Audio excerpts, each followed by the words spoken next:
We're joined on the line by Kato of Eccotonic, new album out.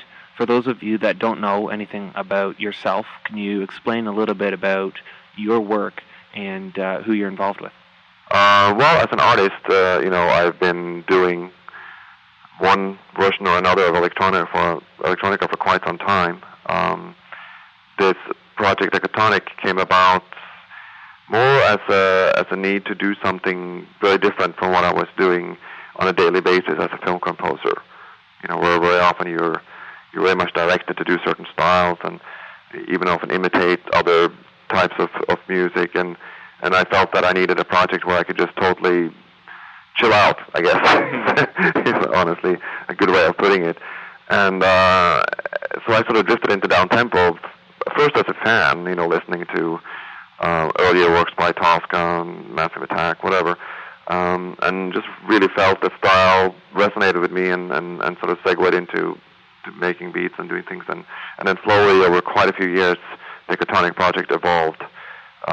It took more time than usual because I was doing it sort of in between my scoring assignments. Now, is there a lot of crossover between what you do for film or TV versus what you're doing here with this project?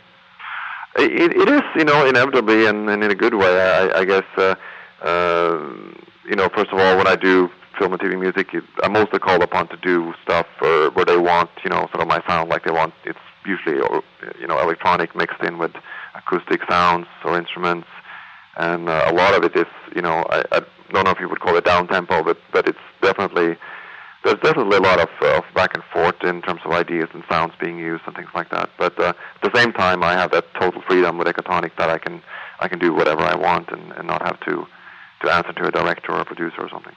Is there a specific sound or song or group that really took you away from when you first got into music to, from popular side of stuff to where you've led, or do you have a classical background? Or no, really. I'm one of those people who never studied music. I studied a little bit on my own through the years by, buying music books and stuff and just learning the basic chords and that kind of thing. But I never went to music school, so I started basically when I was in my mid-teens by just buying a synthesizer. In fact, it was something called a Korg MS-20, who's had kind of a renaissance in the last few years among electronica producers.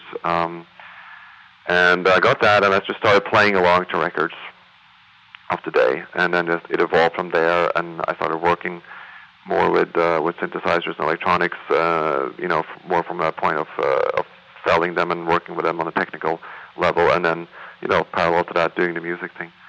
So I came into music purely from an electronic point, basically.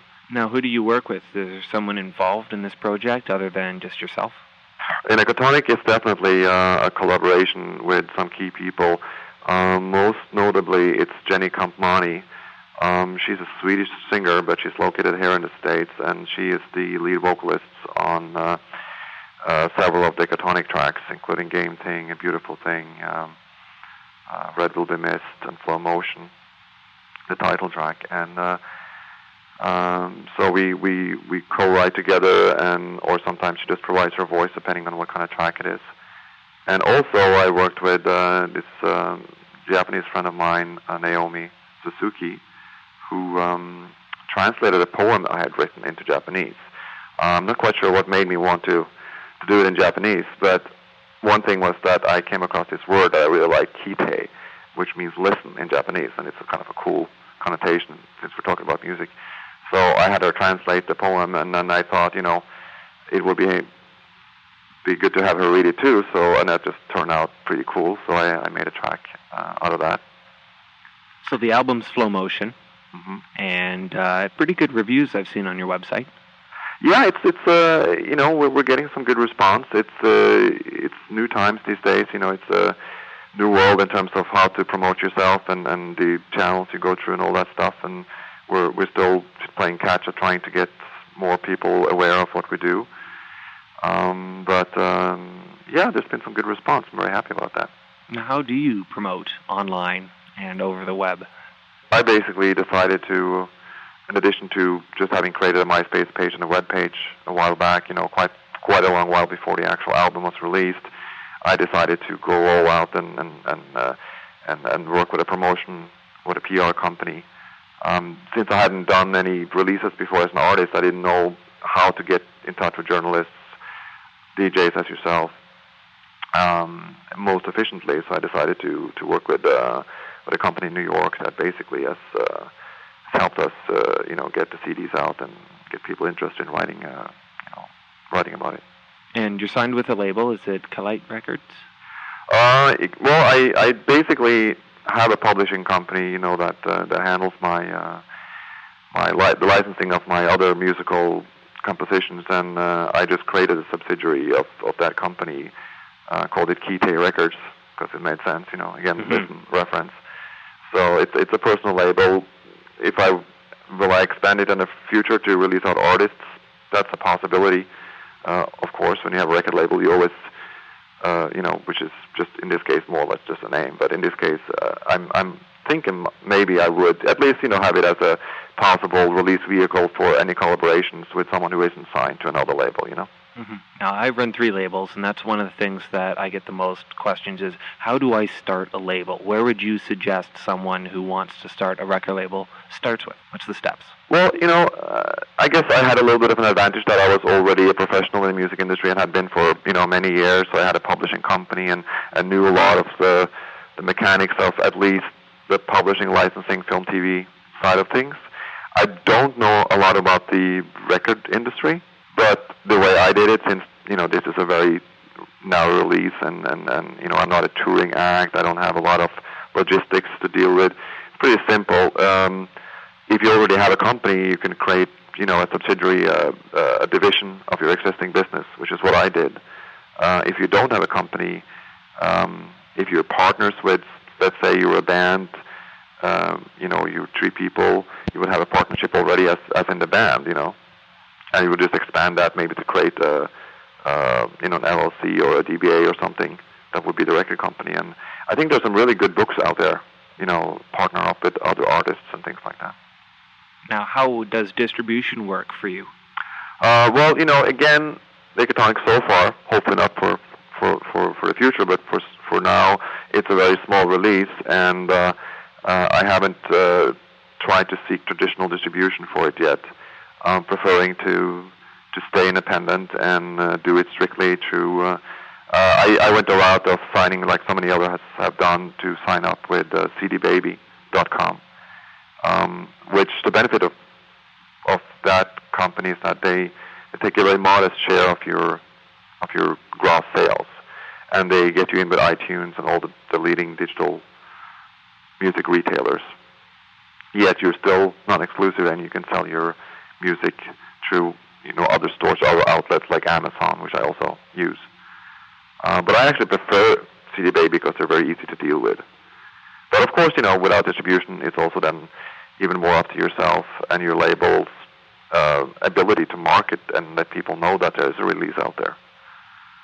Now, do you find it difficult to reach the people that you're trying to reach in this sense? To target? Certainly, it is. It is a challenge, and it's also time, because this is not a venture that yet pays enough to hire someone. I could probably get an intern to start going on the internet and doing chat rooms and things like that.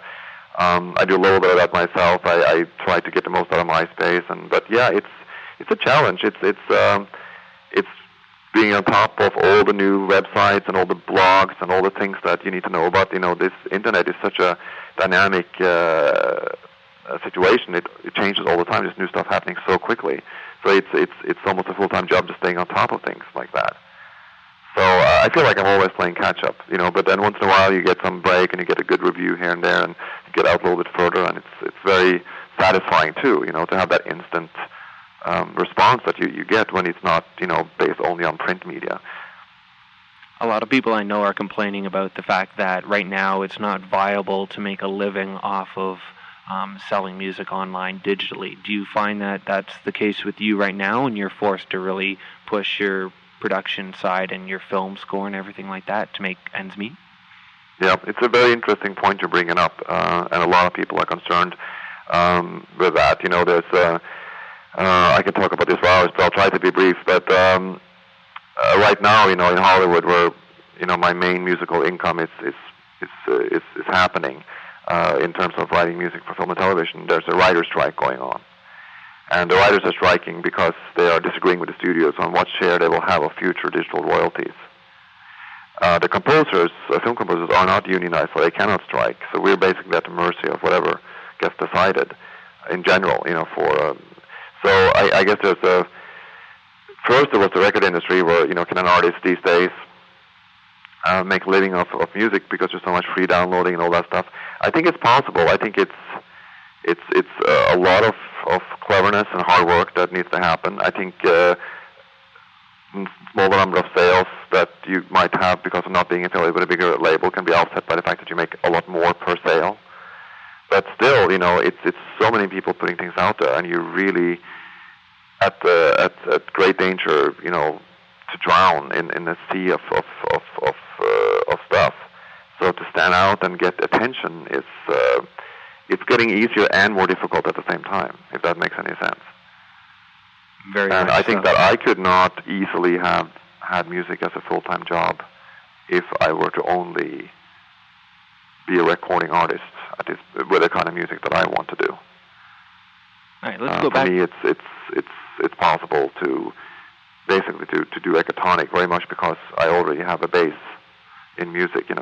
Otherwise, I'm afraid I might definitely need a daytime job. All right, well, let's go back to Flow Motion a little bit about it. What album or what cut on the album do you sit there and go, you know what, I'm really happy with that song? Yeah, well, they're a little different. I have a hard time picking a favorite, but I put so much work into them over so many years, a little bit here and there. So the only thing that I feel happy about is that I'm hoping that it's perceived that way, that it doesn't, I was always subconsciously trying to make music that wouldn't sound dated, which is always a danger when you're using electronic sounds and things like that it ends up sounding like, oh yeah, that's an 80s track, or that's it sounds from a certain time period. So in that sense, I think some of the simpler tracks are like, I like the title track Flow Motion a little bit for myself because it's very simple. It's one single message, which you can interpret actually any which way you like. Which I think is sometimes the way down-tempo chill-out should be, is that, it just puts you into kind of a relaxed state of mind where you can take small and subtle cues and sort of interpret them and let them enrich you in a totally personal way, But I don't know if any of the tracks, would be like a single favorite of mine or something like that. I'm not sure. Is there anyone new on the scene that you're really jumping up and you hope to get the chance to work with in the future? If there's any artists, you mean? Yeah. Yeah, well, sure. There's always a long list. I've been a huge fan of Ryuichi Sakamoto over the years, who's worked with, among others, David Sylvian, a former Japan. There's quite a few singers that would be nice to, either work with as an artist collaboration, or also I've been starting to dabble in remixing, which is something that I might want to do more of. And there's quite a few artists that I like that would be nice to do remixes of. Saint Etienne is definitely one of them. I guess there's others too. I can't think of anyone right now off the top of my head that comes to fore, but those two, We put you on the spot, so. are examples. Is there a definitive location or resource that you would suggest for those that have never really been involved in the down-tempo, chill-out kind of feel that they should go check out that will give them an overview of what's going on, or do you have to catch it, here and there and so on? Well, I'm basically feel like I'm just starting to figure these things out myself, but I found this one website that seems to be a very good resource on down-tempo. I did email them, to see if they were interested in featuring Eccotonic. I haven't heard anything from them, but they seem to be a very good resource for anything down-tempo. It's called properlychilled.com. I don't know if you're aware of it. That's a page I found just by, Googling looking for places to get the word out. All right. So properlychilled.com. And otherwise, I'm very happy to hear of anything you might know about. Well, I guess with that, we'll finish up. Where do people reach your music? And if they want to get a hold of the new album, where can they go? I guess the best portal right now, and the one I update most frequently, and it has all the important links on it, would be our MySpace page. Mm-hmm. So if they log on to myspace.com/Eccotonic. Mm-hmm. And you do have your website, eccotonic.com as well. Yes, that is our main website, which of course also it's an important link to have, and that also links to the MySpace page and vice versa. So, but the MySpace page I update more frequently just because I guess it's easier.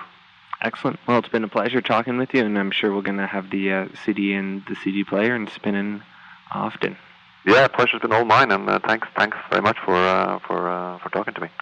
And what I'll do is I'll go ahead and I'll edit this up, and if you want, I can send Laura just a direct link of the entire show as well as the interview. Yeah, that'd be great. And do you have my email address, Barry? I do not. No, I can if you want. Let me give you my personal direct email address. Oh, that would be Cato, C-A-T-O. Okay, C-A-T. At Creative Soundscapes, all in one word. That's my publishing company, Creative Soundscapes. .com. Excellent. I'm just starting to work on some publishing myself, actually. It's a tough industry. And you can, of course, also message me through MySpace. Perfect. Do you have a MySpace page? I do, yes. Okay, definitely let's hook up. Excellent. I will definitely do so. Yeah. I'll give you a shout. All right, Cato, thank you very much for your time. Pleasure, Barry. Have a great evening. You too. Take care now. Bye.